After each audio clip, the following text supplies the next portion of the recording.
గౌరీశంకర్ గారు నమస్కారం. గౌరీశంకర్ గారు, మీరు చూశారు డెవలప్మెంట్స్ వేగంగా, అంటే కోర్టు వ్యాఖ్యలు. సరే, కోర్టులో అన్ని పక్షాల నుంచి చాలా సుప్రసిద్ధ లాయర్లే వాదించారు. ఇటు కేటీఆర్ గారి తరఫున సిద్ధార్థ గారు, దానకిషోర్ గారి తరఫున మోహన్ రెడ్డి గారు, ఏజీ గారు, వీళ్ళందరూ ఆరోపణలు చేసే వాదనలు జరిగింది.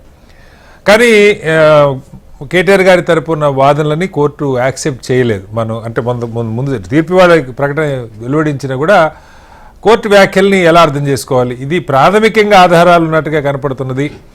ఇంకా ఏమైనా అవినీతి జరిగిందా, ఏసీబీ సెక్షన్స్ వర్తిస్తాయన్నది దర్యాప్తులో తేలాల్సిన వస్తుంది. కొత్త సెక్షన్స్ కూడా పెట్టొచ్చు అని చెప్పి కోర్టు చెప్పడం జరిగింది.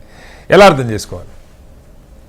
అంటే హైకోర్టు తీర్పు చూస్తుంటే మనకు హైకోర్టు పర్మిటింగ్ ఫర్ ఇన్వెస్టిగేషన్ గురించి గో హెడ్ అన్న సిగ్నల్ ఇచ్చినట్టు కనపడుతుంది. అది అంటే ఇంకా తను తప్పు చేశాడు లేదంటే ఫర్దర్ ఎంక్వైరీ తెలిసిపోతుంది. బేసికల్ గా ఎఫ్ఐఆర్ ఫైల్ చేసిన కేసు చూస్తుంటే మనకు ప్రొసీజర్ ల్యాప్సెస్ ఉన్నాయి దాంట్లో. అంటే కేటీఆర్ గారు ఇంతకుముందు ఫస్ట్ ఓరల్ గా స్టేట్మెంట్ ఇచ్చారు. కేటీఆర్ గారు నేనే చెప్పాను, ఆఫీసర్స్ చెప్తే రిలీజ్ చేశారు ఫండ్స్ అన్నారు.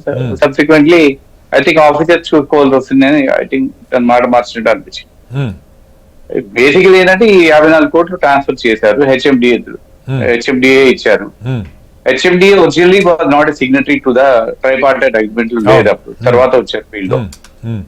ఇంకోటి మనకు ప్రొసీజర్ బిజినెస్ రూల్స్ ప్రకారంగా 10 కోట్ల కంటే ఎక్కువ ఉంది అని అంటే you have to take the finance department approval తీసుకోవాలి, స్టేట్ గవర్నమెంట్ తీసుకోవాలి. I think that is one of the major lapses అని వీళ్ళు ఎఫ్ఐఆర్ లో ఫైల్ చేశారు. So altogether it's a procedure lapses ఉన్నాయి. అండ్ సెకండ్ థింగ్, ఈ amount ఇచ్చినది 54 కోట్లు ఇచ్చారు కదా, ఆ అమౌంట్ ఫారెన్ కరెన్సీలో ఇచ్చారు. అది కూడా అది వయలేషన్ కూడా ఉన్నాయి, ఫారెన్ ఎక్స్చేంజ్ వయలేషన్స్ కూడా ఉన్నాయి అని అన్నారు. అల్టిమేట్లీ ఆ డబ్బులు ఎవరికి పోయాయి, ఇంకా ఇది ఒకటేనా అమౌంట్, ఇంకా ఫ్యూచర్ ఇంకా ఫర్దర్ అమౌంట్స్ కూడా ఉంది అని మన ముఖ్యమంత్రి గారు రీసెంట్ గా చెప్పారు. కాబట్టి I think all the investigation ఇవన్నీ చూస్తూ ఉంటుంది. డెఫినెట్ గా ఇవాళ రేపు in a short time I think KTR will be arrested, నాకైతే అనిపిస్తుంది. అండ్ ఇంతవరకు వచ్చిందంటే కేసు, అండ్ సుప్రీం కోర్టు లో కూడా వీళ్ళు క్యాబినెట్ ఫైల్ చేశారు. కేటీఆర్ కూడా అనౌన్స్ చేశారు మేము సుప్రీం కోర్టు వెళ్తామన్నారు. స్టేట్ గవర్నమెంట్ కూడా రెడీ అవుతున్నారు. సుప్రీం కోర్టు లో కూడా వాళ్ళు క్యాబినెట్ ఫైల్ చేశారు, అక్కడ వాదన కోసం రెడీ పెట్టారు. బట్ ఓవరాల్ గా చూస్తుంటే మాత్రం డెఫినెట్ గా స్టేట్ గవర్నమెంట్ చాలా సీరియస్ గానే ఉంది ఈ కేసులో. అండ్ ఎట్టి పరిస్థితుల్లో తనను జైలు పంపారని చూస్తుంది.